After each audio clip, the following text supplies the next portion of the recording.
game-changing discussions on the big ideas that shape our thinking. This is One2One.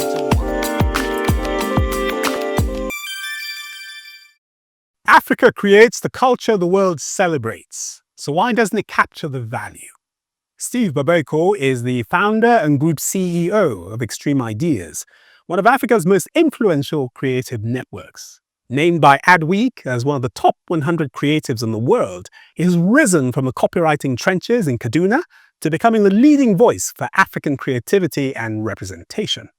Steve Babaeko, welcome to One2One.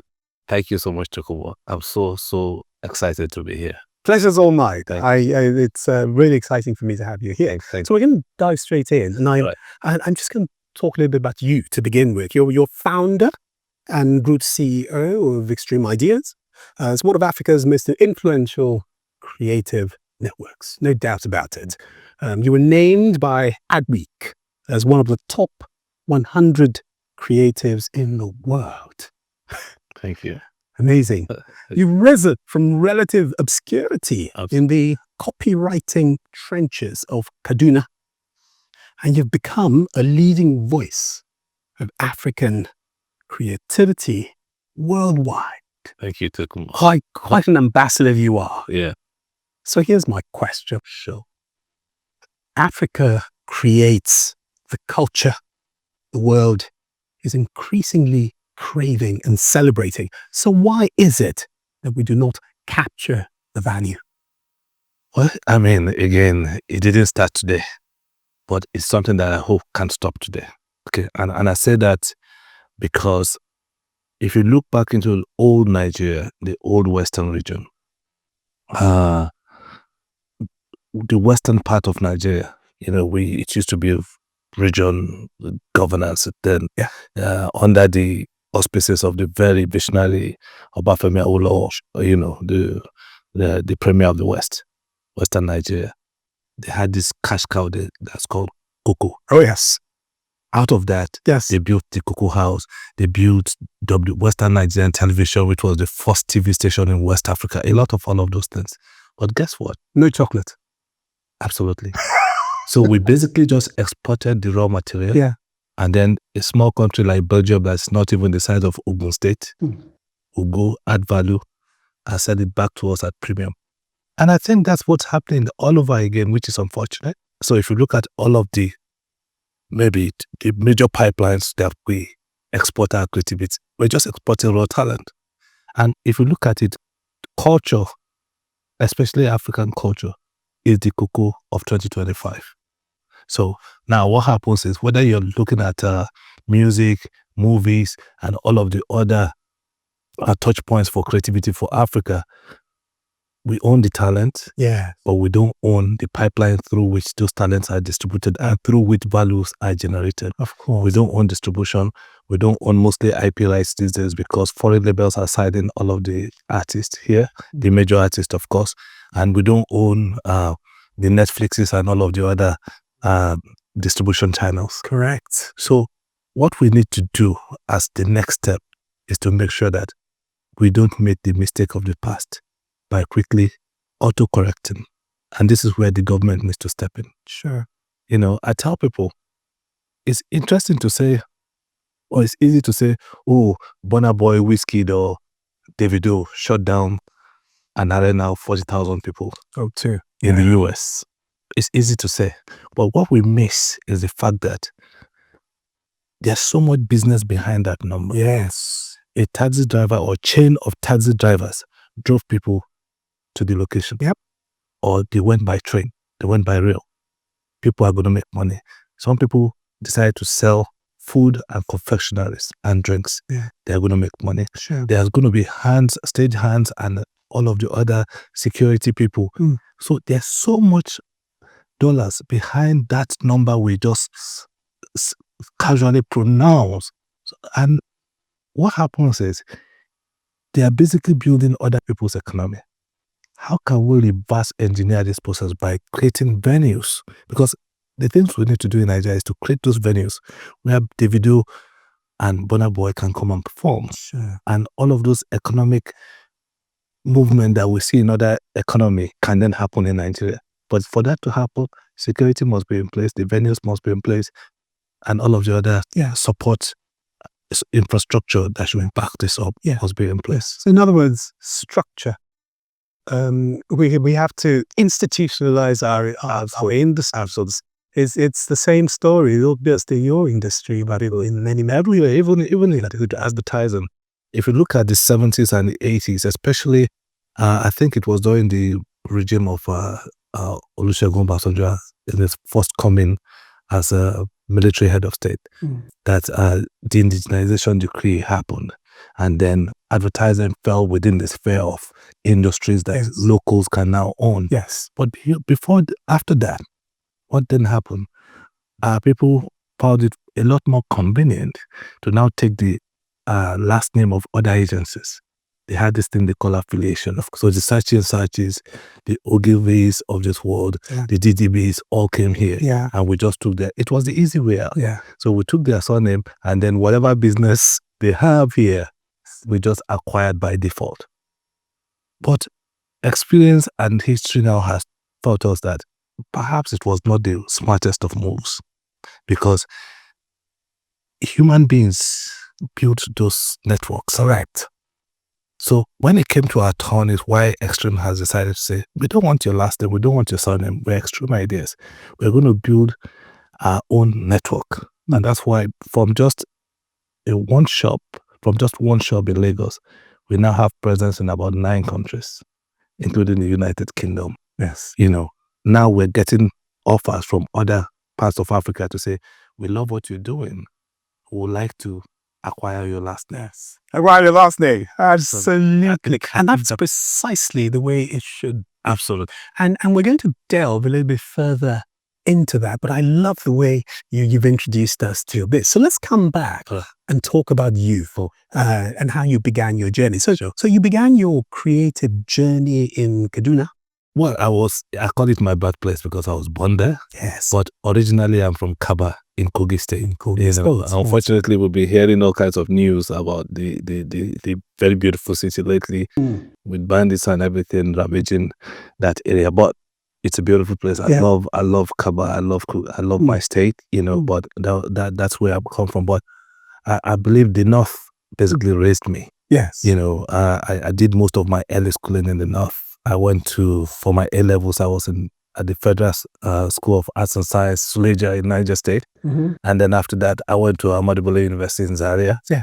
So, and I did my NYC with NTA in Kano. Yes. So basically, you see, all my teenage years and my early 20s, I was in the North. In the North, yeah, and absolutely. Until 1995. Yeah. After my NYC, I decided to move to Lagos, which was a move I had to make because at that time I decided that advertising was it for me. Yes. And just that decision made me come to Lagos, and since then, it's been an interesting journey in the field of advertising. Absolutely. And of course, you studied theatre arts at the Ahmadu Bello University. You spent some time at NTA Kaduna. I did. I'm interested, actually, in how collectively these influences, your background, how has it all influenced your creative lens and brought you to this point? Interesting, because when I was studying theatre arts in Ahmadu Bello University, I just realized that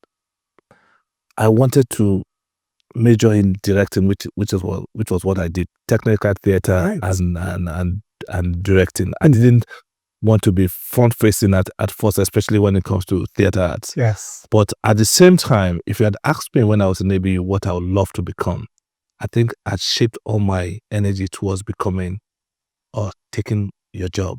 I see. I wanted to be, which one? Television. Okay. I wanted to be on television and be a presenter or stuff like that. And that is why I fought tooth and nail to get a place with NTA Kano. All right? Yeah. But unfortunately, when I got to NTA Kano, I discovered something that presenters looked great on TV, but they struggle to find the money to go. A very wise man. Shout out to NTA Kano. But I think that did it for me because I'm the first child. We're six. My family. I lost my dad at very early age. We were like bottom of the pyramid kind of family. We struggled a lot, and I just realized that if I'm really going to make headway in life, as glamorous as being a broadcaster looks, maybe I need to change course. And for a while, I struggled because all my life I had programmed my head to be on TV, and then all of a sudden I realized this encumbrance of not being well remunerated for what you do, at least at the time, and then I had to change course. And then I struggled because I didn't know what next to do, you know. Yes. So Steve, you've just described what I would consider a truly Nigerian story, a rags to riches story, a story of pioneering and entrepreneurship and human grit. Absolutely, plenty of blood, toil, sweat, and grit in there.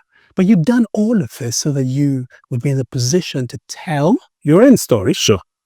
And by extension, actually help us as Africans tell our own story. Absolutely. So I'd like to ask you, how important is it for Africa to tell its own stories? And even before that, what is it that makes a piece of African storytelling truly authentic? Well, I think it's the underlying word for me would be authenticity. Authentic, all right? Because, I mean, I can't tell a Japanese story. I can't tell the story of the Chinese. I can't tell an English story as much as having acquired English as some kind of second language.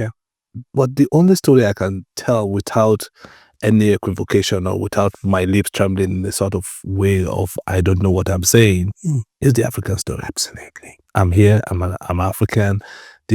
I drank the water from these streams. I ate from the land and everything. So this is a story that actually I know comes from my heart, So and that's why at every point in time it has been able to keep that originality and that authenticity, that tone of voice. I mean, we should be able to tell our stories without wanting to give the narrative any kind of foreign accent either. Absolutely. Because it is not, the story is not about accent, it's about that originality and that authenticity. And that's why you see, even if you check all of the touch points where our stories have been conveyed to the rest of the world, it's about that originality. So until Nigerians now started to embrace the fact that we love our own, we love our music, we love our artists, nobody was respecting us. Because if you look back in the days of maybe in the 70s or the 80s, in the rise of Afrobeats with the Alex O and all of those things, they were just trying to do something, all right? But it was still about, still heavily influenced by foreign music. Yes, correct. Until the young guys came and then they reversed the process. Yes. It was about our language. So even for foreigners now, if you're a musician in Nigeria and you insist on singing in straight-laced English, it's only you and your family that will listen to that kind of song. Oh, yes. Because the foreigners are looking for that language, so those words that they can't pronounce that will make them now research. Mm-hmm. That is what true Nigerian music is. And the same thing with all of the movies we write. If you decide to do something and you want to copy Denzel Washington, it's your own. Yeah. So at the box office today in Nigeria, the local movies are kicking the behinds of blockbusters from America. Absolutely. So it is about that originality and that authenticity. That's what makes our story even more interesting for the rest of the world. Absolutely. And we're going to come back and talk about the young guys, the young boys and girls in a bit. Sure. But I'd like to delve further into the language of that storytelling. Now, you are known, Steve, for bold, culturally resonant ideas. I'm interested in what's going on in your mind, your thinking. What does that creative process look like for you when you're navigating a sensitive, high-stakes idea, like, for example, blood sacrifice? I have a medical background, but what you've done, so you've taken an age-old idea, perhaps even a taboo, you've repurposed it. Absolutely. To tell a positive story of blood transfusion here and now. That is amazing. At the same time, you've done things like Don't Burn Their Future, environmental billboard. You literally set a billboard on fire. Absolutely. Juxtaposed with the images of children. at the same time, you're able to do fast-moving consumer goods like a Sarah. You don't know about what's going on in your mind creatively. I think it's just an opportunity. I mean, shout out to all of the clients that give us the opportunity to really tell those stories in a compelling way. Yeah. I must say, because you may have the best ideas in the world. If you don't have any clients asking you to come and pitch in, then there's really nothing the world can see what you're doing. So for all of those things, like blood sacrifice, for instance, is what we did for the Red Cross in Nigeria, about maybe encouraging more people to donate blood. But we know how people are. We don't want to talk about, so we took what scares them the most, which is, they're going to use you for blood sacrifice. I flipped it on its head. And I wasn't surprised. We won gold at the recently concluded Loris in Cape Town, and it also won at a sideshow in Carlisle this year, which is amazing. And not to talk of the Don't Burn Their Future, which was something we did for a federal ministry about discouraging young people from going into smoking. And to really show how that can happen, is we had to set a billboard of fire. Literally, who does that? It's Steve Babaeko. It's compelling. It makes people see what we're about, and that has won several international awards and has put Nigeria on the map. And the biggest one of all for us was even the one we did for an NGO in Port Harcourt, about the pollution that happens because of all of the itinerant people who produce oil, itinerant refineries, all those illegal refineries in Port Harcourt. It now causes the soot problem. So soot life expectancy about over a year ago won the first Cannes Lions for Nigeria and for West Africa, courtesy of X3M Ideas. So, I mean, it is just being able to be bold enough, confident enough, and to go into that left field that most people will not go in terms of thinking.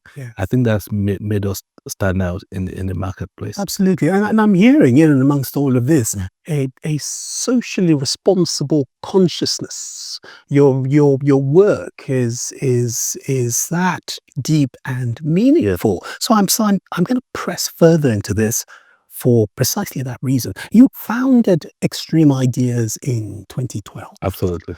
I'm going to ask you, what gap really were you trying to fill in the African creative space? I'd like you to be very specific. We've talked a lot already, but please do. I think for me, it's when you decide to choose a name like X3M, we wanted a name that would challenge us every single blessed day to live up to it. A name you have to live up to every day.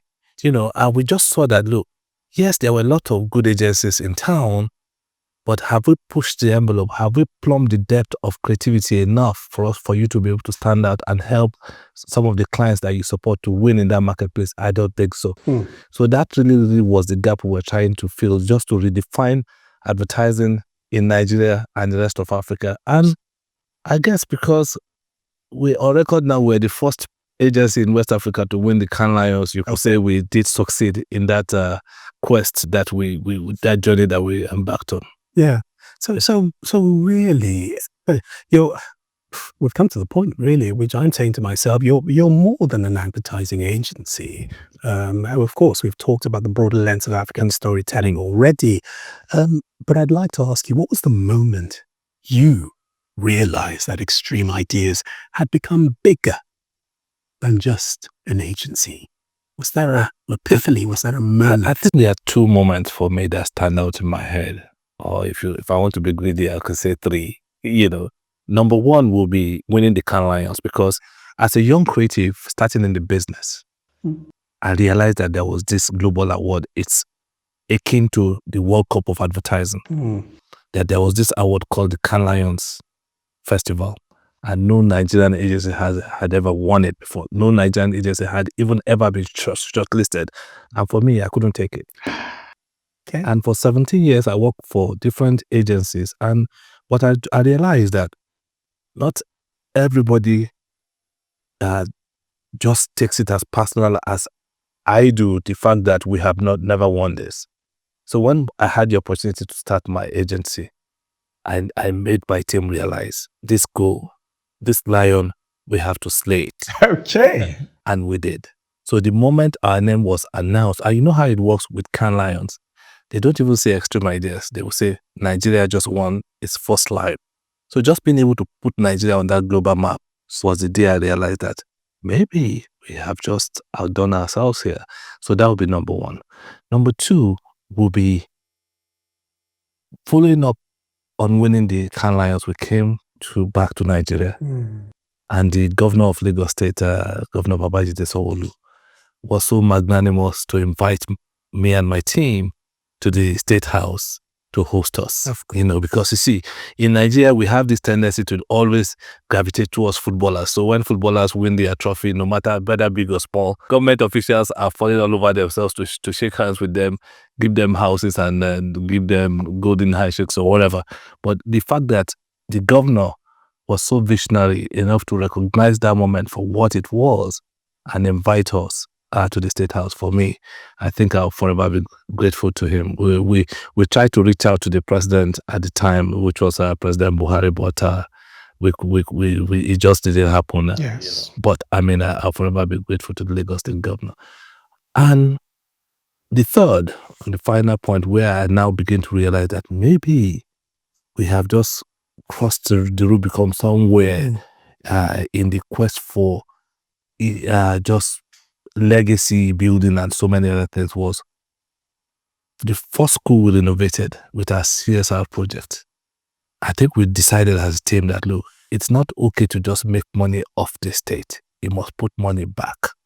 And because I grew up so poor and I managed to work my way through this public school system that has become even more challenged as the years went by. Yeah. I decided to put back resources. So over the past 12 years, we've always either renovated the school, built a science lab, or any kind of stuff. In fact, we went as far as Chibok in Borno State one time, the school that Boko Haram burnt down. Yes. So at some point, when the school came back, they were down doing shifts because there were no desk for students to sit on. So we had to make about 300 something desk for those students there. So, I mean, all of those things for me are the things that just tells me once in a while that maybe you have done something, but I know there's still a lot of work to do. Like they say, the biggest room in the world is the room for improvement. So there's still a lot of room for us to improve, for the nation to improve, and for even our own personal fortune to improve. Yeah. That's fascinating, Steve. And speaking of crossing the Rubicon, you described yourself as a copywriter at heart.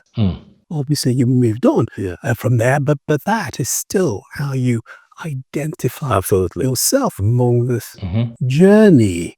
I'd like to know how that thinking and that, background, that position has shaped your leadership across multiple markets. You are now expanding to South Africa, Lusaka, London, Dubai. You're managing cultures across different markets, but you still are a copywriter at heart. How has that influenced your navigation through? I'll tell you what, that's a very fascinating question, because even as a copywriter, and I say this to young copywriters all the time, your biggest just to copy the jersey, your biggest opposition in life is a blank piece of paper. Every time, that's your biggest opposition. So you want to write something, they've given you a brief to say, okay, brand X wants to do this and that and that. So write copy for it. So usually you have that blank piece of paper in your front. Nothing at all, no idea comes to your mind. Yes. How to now populate that blank piece of paper with an idea that will transform the market and probably change the world is the biggest thing that you keep chasing all the time. Now, take that same philosophy, take it to entrepreneurship, where you want to start an idea, you don't even know how you're going to start it, but you start to populate that space with little nuggets of ideas here and there and there, and that small seed grows into a huge oak tree with now branches in different countries all over the world. I think that is the inspiration. Yes. All the time, that's the inspiration. And the discipline to follow through. And I say this because my dad was in the army. So again, you saw me apologizing profusely because I came a couple of minutes late. That regimented, Absolutely. focus and discipline to be able to follow through with the physical discipline, with the discipline, with your everything, with money and management of people and resources. I watched my dad every morning, 6:45. We'd never had an alarm clock in my house, but every morning, as sure as the sun will rise tomorrow, my dad is up polishing his boots. Clockwork. Goes for his parade. Boom, boom, boom. I watched him. I watched that discipline. I think I may have taken a lot of that. I may have soaked that in, and that really drives me. So when I see people saying, "Slow down," I don't have time to slow down. I'm the son of an army. We keep moving. We don't look back. We just keep marching on. Wow. I think that has driven me a lot. Absolutely. So I'd like to move on to talk about, Sure. cultural power, huge power bases, soft power, global platforms, identity. So pressing into a point that has unraveled gradually in this conversation, a pointed question. So Africa increasingly is shaping global culture, but doesn't always control the platforms. We've discussed this in a slightly different way before. Where does the gap exist? And more to the point, how do we practically go about plugging those gaps? And I tell you, for me, where I stand, it's so easy to spot the gaps, right? And I'll share some of it with you. It's about, the gap is in the lack of deliberateness. If we wanted to prove that African culture has the power, and if you talk about African culture today, I'm sorry to the rest of Africa, you're basically talking about Nigerian culture. Let's not be modest here, okay? So, because if all of the influence, the soft power that a Davido, a Wizkid, a Bonner, a Thames, a Tiwa Savage, an Ira Star, Simi, all of those people, the soft power that they pack, if they say the government should come and pay for it, we probably cannot afford to pay for that share. All right? Because every time they hit the stage, every time they drop some record-breaking work, nobody's talking about, there's a banditry in Nigeria. Nobody's talking about, Nigeria is a fraudulent country. Nobody's talking about all of those negative things that the world will throw at us to just distract us. Yes. They are focusing on the excellence in front of them. Yes. Absolutely. So how does the government come in to partner, not even to take ownership, to partner and help these young people continue to fly the flag for the country? I think that is the biggest gap that we need to fill. And it's going to happen if government comes to the table to say, well, I see you. By now, I'm convinced that you guys have what it takes to take over the world. Now we're going to create just creativity zones in the different geopolitical zones of Nigeria. How do we make it possible for young people who are creating content on the internet, Taoma, Mr. Macaroni, all of those guys, churning these things out by the thousands? How do we make sure that they can now use this IP, right, to now act as collateral to get more funding, to be able to expand what they do? So there are so many things. It's all about infrastructure. And when I talk about infrastructure, I'm not just talking about brick and mortar infrastructure. I'm talking about even digital infrastructure. How can government come and now aid people who already are in the space of creating platforms to now expand their platforms to allow more distribution of our work instead of ceding it to foreign companies to own? Of course. So those are the gaps that I think we have our work cut out for us. Those are the gaps that I think we need to plug. Absolutely. As possible. Absolutely. So Steve, obviously, you've just described a huge body of work, and it's interesting to see where the thinking's birthing all of this. So Adweek named you amongst the top 100 creatives in the world. Yeah. What did this recognition mean for you? And for the continent. That was, I think that should be about 2018 or 2019 to be exact. Honestly, I was shocked. And the only question I asked there was, how the heck did you guys find me? Yeah. I'm here in the backwater of Africa, in Lagos, Nigeria, doing my own thing, not just like they say on the streets of Lagos, not looking for anybody's troubles. I was just doing my thing. And then I got this letter. I thought it was even a scam. I thought somebody was scamming. But they recognized me, and I was recognized as the top 100 creative people in the world. And then we were hosted by Adweek in Cannes. You know, it was amazing. It was a wonderful experience. And I feel totally humbled by it. Just to say that, look, it means that, look, whatever else you do, from Arondizo to Bichi, to Biu, to anywhere you are in Nigeria, there are no local businesses anymore. We are all global. You know why? Because of the internet. Of course. So don't think that nobody is watching me. The whole world is watching you, as a matter of fact. So just keep putting excellence into what you do. The world will find you. Yes. And they did find me, and I was very humbled by it. Of course. Yeah. Of course. And speaking of that platform now, that is the internet, I mean, they would say step going to hide. Africa, therefore, is, more than ever before on the stage. Sure. So I'd like to ask you, what in your view do you believe that global audiences get wrong about African creativity? Very important for us to maintain our own sovereignty and tell our own stories. Sure. What do you think we get wrong about art? The language, the nuance, sometimes it passes over their head, and that's why when it comes to global competition, like the Cannes Lions and so many other things, it is important to create diversity in the jury room. So if you have a jury room made up of 20 Europeans and 15 Americans, and then you put a piece of work like a blood sacrifice in front of them, Who gets it? they probably don't know what you're talking about. Sure. Because there's no clue, and no matter how much information you put into your case film that describes the idea and the backstory behind the idea, it still probably will fly over their head. Okay, because again, all of the biases that we already have programmed into our head, knowingly or unknowingly, Yes, are going to act as shutter that will not allow you get the idea. So what we try to push now is to tell people there must be more diversity, and that's why shout out to the Cannes Lions. I see them making spirited effort all the time to create more diversity in the jury room, and I think we need more of those things. So, and again, if you look at Africa, probably represents maybe about 1 or 2% of global GDP.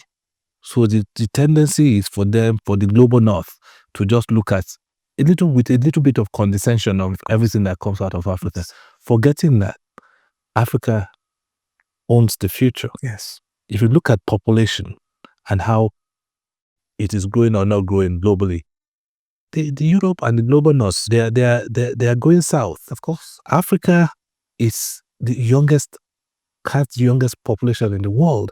So things like even the future of manpower and work may depend on this continent. Of course. So the future of creativity, and that's why back in the days when we were all growing up, everybody wanted to be, that Black American culture was what was the hegemonic culture of the world at the time, right? But now, if you don't know Burna Boy, you don't know any of those movie actors, and what do you know? You're lost. So now it's just back to the age. And that's why even with COVID, as much as the global north expected Africa to have been wiped out by now, but because we had more younger people, whereas it looked like that was responsible for us being able to take the virus in our stride and get on moving. For the guys with aging population, unfortunately, didn't quite make it, So I think there's so much opportunity in the ascendancy that African culture and creativity is enjoying at the moment, but the government should not rest on their oars. This is the time for the government to step in, because when Hollywood started, and you see Rambo, with one arrow is able to take on all of the Vietnamese army and eradicate them. What were they trying to program into our head? They were trying to program into the head of the world the superiority of the American army. Absolutely. Number one, it wasn't random. Yeah, it wasn't random. It was deliberate. Absolutely. Now we have this moment. The government needs to come to the table, take all of this proof of concept that young people have provided, build it into major soft power that we can really use to take on the world. Absolutely. Yeah. So, Steve, you have just drawn first blood. Oh, yes. From America. I saw what you did there. Very brilliant. Oh, boy. Interesting. So it really isn't about us customizing our message and creativity for the world. It's advocating for a seat at the table and telling them why they need to listen, because we are the future. Don't advocate for a seat at the table. Bring your own goddamn table. Because you see, when you start to advocate, you argue whether I should be. No, you come prepared with your own table, drop it in the center circle, and if you like, add a bit of plate of jollof rice to say, look, for good measure, let's sit down. You have to reckon with me and what I have to offer. Absolutely. I think that's the stage we are at now. Absolutely. Bring your own table. Absolutely. And bearing that hat in mind and keeping that on, I'll go further to ask you to articulate for me what you feel the most urgent structural barriers that African creatives face today. Well, I still think it's a lot of funding gaps. People are still shooting films with no constant electricity, with generator. We have funding gaps. We have even security. If the people who make movies tell you the nightmare they go through, whether area boys or anything, stopping them from shooting. If you wanted to shoot in, say, for example, Cape Town, for instance, all you needed was permit. Pay the government permit, pay the taxes. If you want to use certain road or close that road, pay the tax, and then you're good to go. Nobody's going to disturb you and no stress. But if you try to shoot, say, anywhere else in Nigeria, you have to pay the area boys, which is quite sad. So all of those infrastructural deficits are still hounding creative and still holding us back. And that's why I love this country, and I know Nigeria in my time will still be great. I believe it. I'm an optimist, curable optimist as far as Nigeria is concerned, right? But sometimes when our people go outside and they start to excel, people always wonder, why are Nigerians always doing? They're always so successful. But the example I give is that you have been training to run on the beach, on the sand, with the sand holding you back. Barefoot. Now somebody gives you a spike shoe on a good race track, and then it's like you have the entire wind in the world conniving to stay behind you and keep propelling you forward because you were prepared for it.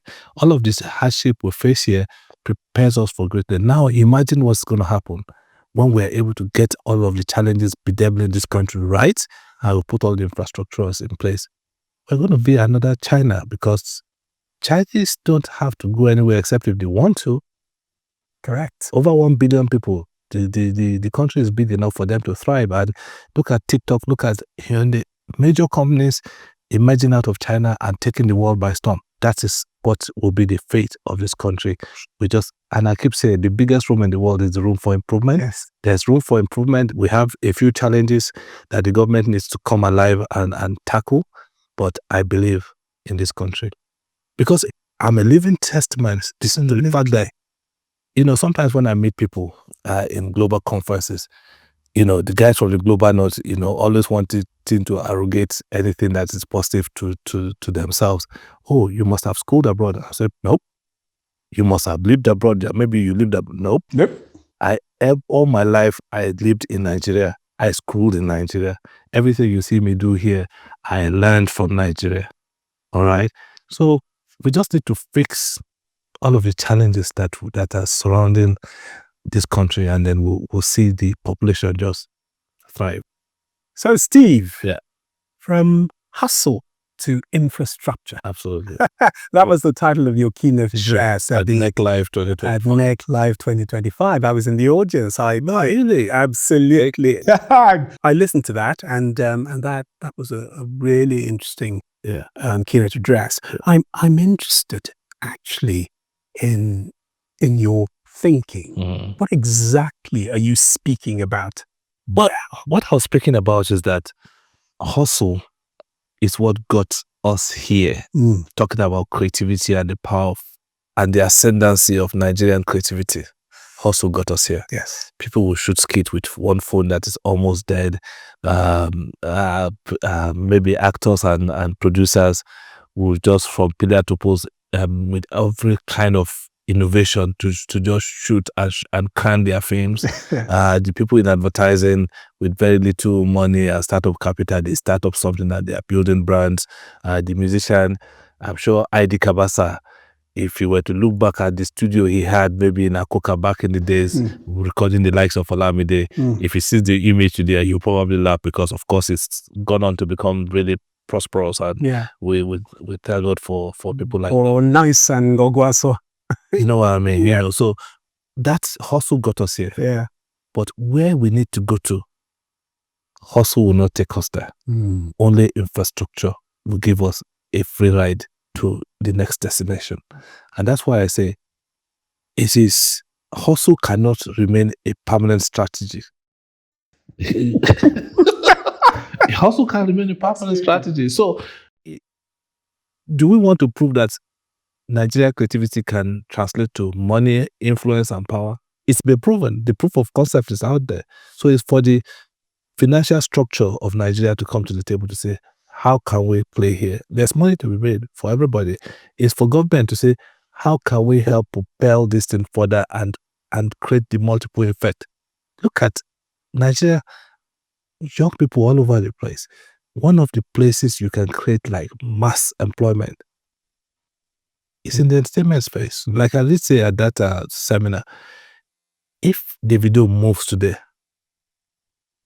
it's not just David Adeleke. Absolutely. He's a mobile multi-million-dollar industry as an individual. Absolutely. He's a moving economy. He moves with his stylist. Yeah. He moves with his physical fitness trainer. He moves with his road manager. He moves with his business manager. He's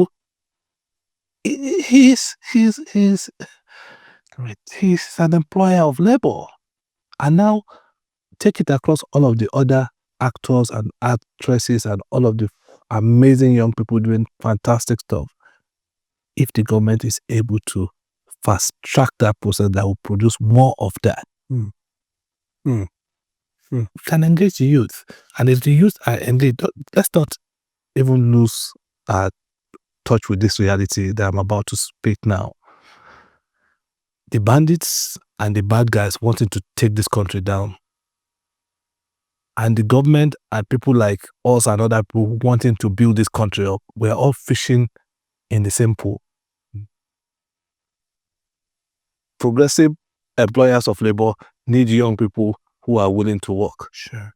Bandits and all of the negative guys need young people who are willing to war. Yeah. It's about who gets there first, and it's about who drops the right incentives that will win this battle. So they are more dedicated. It looks like they are winning now, but we need to flip the table on them by going in there, catching them younger, and being able to keep minds of young people more positive. Yeah. So we have a lot of work to do. Absolutely. So thinking about you, therefore, as a creative, a copywriter at heart, and a business leader, and you're responsible for so much, what would you say that leadership in business, in this industry, has taught you that creativity has not? Interesting. That's a curveball. I didn't see that coming. But I'll say this. When I was starting my journey as an advertising person, as a copywriter, it used to be the norm in our industry to say, if you and I were to start on the same day, you work in client service department, which is like the client-facing side of our business, and I'm creative. I'm on the back end. Yeah. if there's going to be a vacuum in leadership of who is going to run the company in about 10, 15 years' time, the tradition of advertising favors you, regardless of whether you are even suited for that role, regardless of your cerebral capacity, regardless of anything. It's just believe that as a client service, you are able to run a business, and as a creative, you're an idiot. You can't run a business.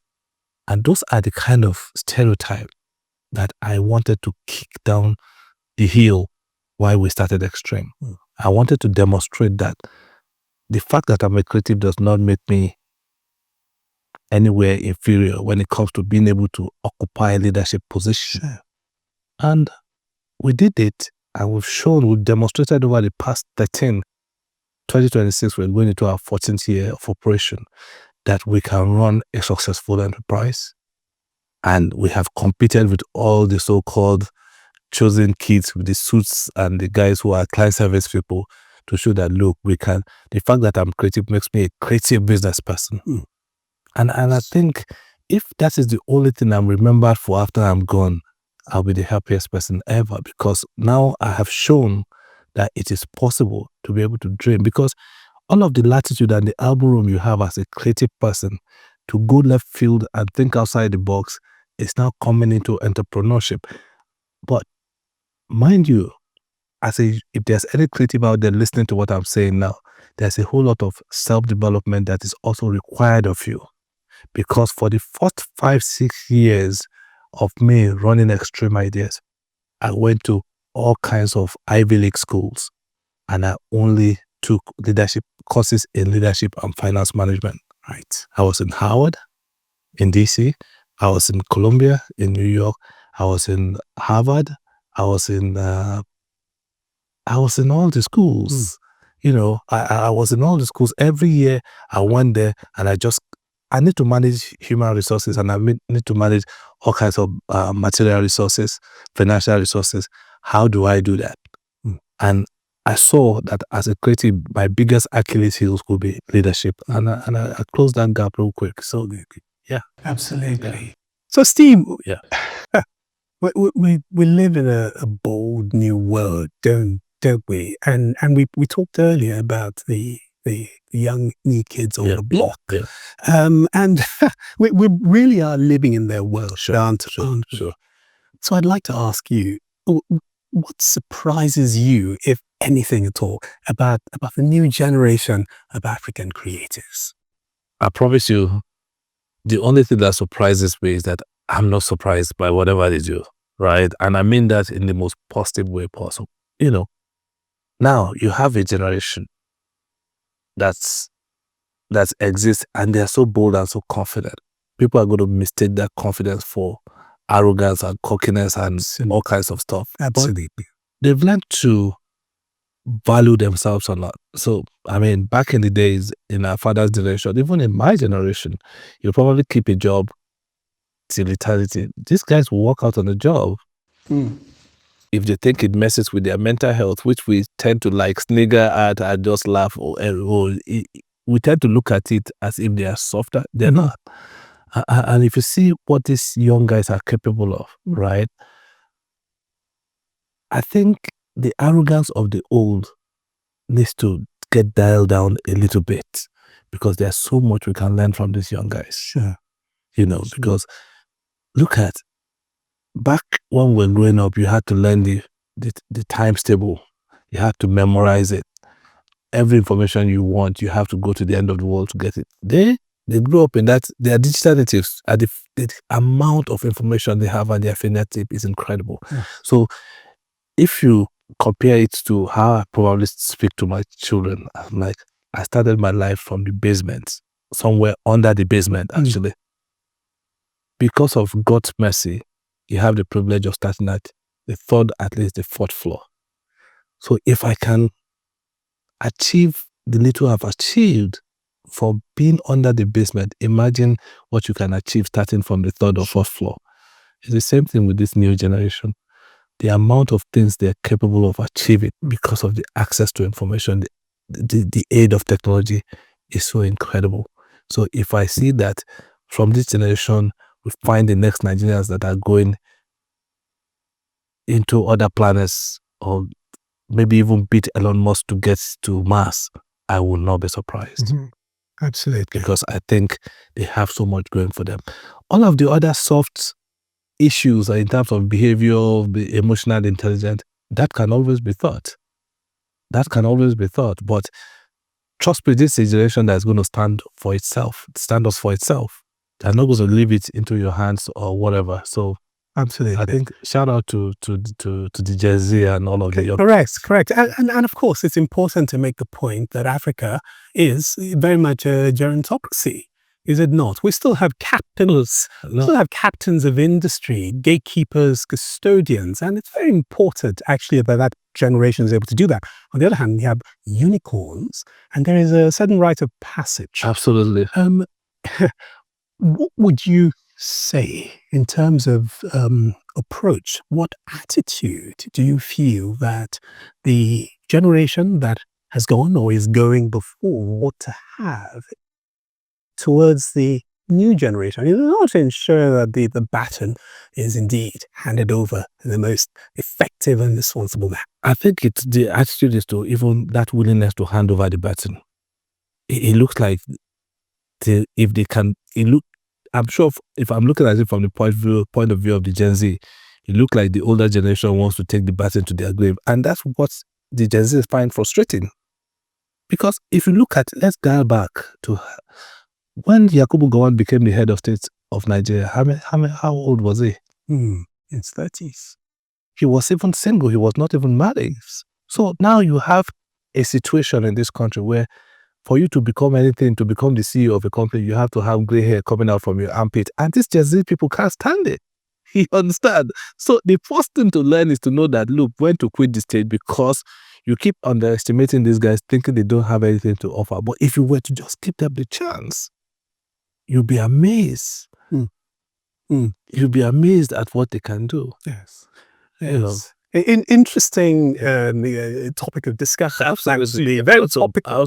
Yeah, but very progressive conversation and indeed to have. So what we've done effectively is we polarize this conversation. We've talked about the old and we're talking about the new as well. So it's a good point to introduce a point of discussion about legacy. Yeah.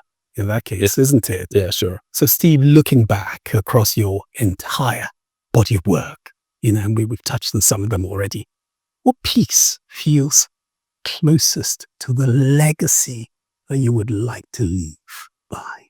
I think our expansion for me is just, when you look at the guys, as much as we all like to hate all of the early Europeans that came to Africa to sort of like for the conquest and whatever else that drove them here that made them come here. However, we'd like to really vilify, or there's one thing I always find I isolate, is that bravery. You see, when they came here, I still think what they did was foul. Yeah. No doubt about that. But when they came here, they didn't come in some heavy engine boats. They came in rickety boats. There was no Google map. There was no way to even find their way here. There's no assurance that as soon as they step on shore, they were not going to be decimated by some tribal chiefs. Yeah, or by malaria. But they came anyway. They came anyway. And that's why when I see any African taking that same spirit and going to the world, don't wait for them to come and catch us at home this time. Let's take whatever we have to offer out there. And that's why our expansion, for me, is one of those legacy that if that's the only thing I leave, I'll be very happy. And most importantly, the guys leading the charge, it's not even me. Our second biggest operation is in Lusaka, Zambia. We're 7 years old there. We're doing all of the same corporate social responsibility we're doing here. It's led by somebody who started with us as such a young lady, Adenike Odutola. And she's done an extraordinary job just taking us to the rest of the world. And that's what I still say, that give young people the chance to do it. They'll show you what can be done. Absolutely. Yeah. So Steve, when the story of African advertising is written 50 years from now, what do you hope that your chapter will represent? Wow, interesting. I really don't know, because again, there are so many great people that have come before me. I'm talking about the likes of Mr. Biodun Shobanjo, Steve Babaeko, Senator Akindosi, huge name, Udeme, so many, Lolo Akim, so many incredible names, right? But one thing that I think I realized very early in my career, I cannot beat these guys. I'll probably never be able to beat them when it comes to, if you say, 1-for-1 in terms of all of the legacy and all the things that they have done. But I realized that I could create a niche for myself where even them will have to say, young man, we salute you, you did this one. And if you look at it, just winning the Cannes Lions and being the first agency in West Africa and in Nigeria to do it puts me in my own league. So you're going to salute the Biodun Shobanjo just for their greatness and for their prosperity and all of the huge legacy they built, has an agency that's over 40 years old and still thriving, that he has built. But you're going to look at Steve Babaeko. You can give Mr. Biodun Shobanjo or Dr. Biodun Shobanjo 100 chapters in that book, but at least somebody will remember to give me one paragraph and say, Steve Babaeko, he came, he saw, and he conquered. Hear, hear. The incomparable Steve Babaeko. Thank you, Tokunbo. Thank you. Thank you. Joining us Thank you for having me on One2One. Thank you so much. Thank you. Thank you. Thank you. Pleasure.